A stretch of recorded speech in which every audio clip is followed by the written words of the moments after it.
Hello, mga nagwagwapuhang Ginoo ng San Jose. Can you introduce yourself to our viewers? Hi, my name is Mark Justin de la Cruz, your official candidate for Ginoong San Jose 2026. Hello everyone, my name is Dylan Nomentado, official candidate po na this pageant po. Good day, everyone. I'm Shihiro Ferdinand Enriquez, official candidate in Ginoong San Jose. Alright, so kamusta naman ang first day as official candidates ng Ginoong San Jose 2026?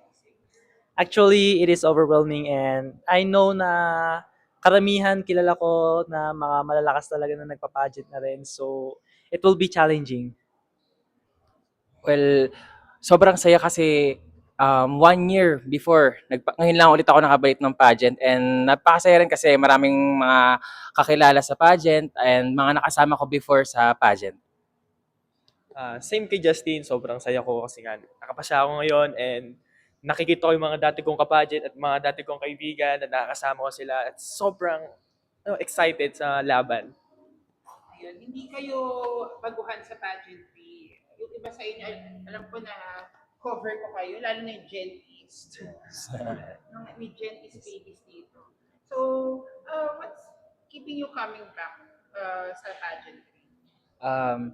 Since I love pageant po and then nag-comeback ba ako sa pageant kasi I want to learn more. I want to inspire also and gain knowledge and skills since I want to represent myself in the international pageant. As what I am always believing, that experience is the best teacher. Kailangan ko pang matuto upang maging mas magaling. Kaya nandito ako at nag-join sa Ginoong San Jose. At nag-join na ulit sa pageant to prove and to improve, to prove to myself na I was made to be more, na naniniwala ako na kahit manalo or matalo sa pageant na to, mayroon akong matututunan at ayun yung bagay na makakapag-improve pa sa akin.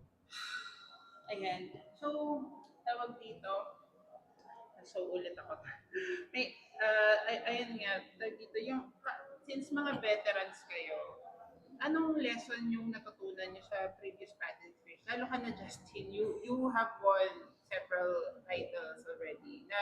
Yung lesson na dadalhin mo from those experiences, papunta rito sa Ginoong San Jose. Um, since nanalo na ako ng ilang beses sa mga pageant na nasalihan ko, yung lesson na natutunan ko is to stay focused. Kung ano yung goal mo, doon ka lang mag-focus. Kasi at the end of the day, kapag nag-focus ka sa isang bagay, makukuha at makukuha mo to dahil ito ay pinaghihirapan mo at pinagsasakripisyuhan mo. You know?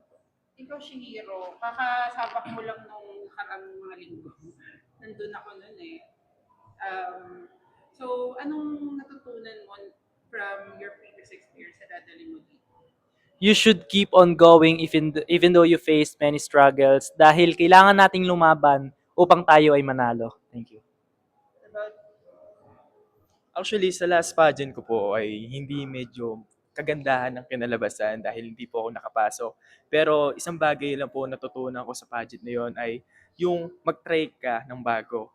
Na mas nag-focus kami sa mga handler ko, sa mga dati naming style. So parang gusto namin naman mag-try ng bago hanggang sa mahanap po namin yung bagay para sa akin at sa panahon na panalo ay mapapasa akin din po. Ayan. Siyempre sa pageantry nowadays, evolving siya.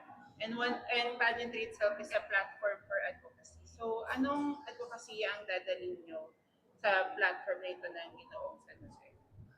Ako po kasi advocate po ako ng HIV awareness and since nanalo po ako ng Ginoong Antipolo, ito po yung bit ko na kung ikaw po nakaka-experience ng gantong stigma na binubuli ka or kung anong pinagsasabi sa'yo dahil may HIV ka, dedmahin mo lang sila kasi at the end of the day, ikaw lang naman din ang makakasalba sa sarili mo.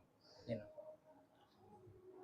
As an advocate for health and wellness, sumali ako sa pageant na to para patunayan sa lahat na ang ating health ay ang ating pinaka-greatest wealth.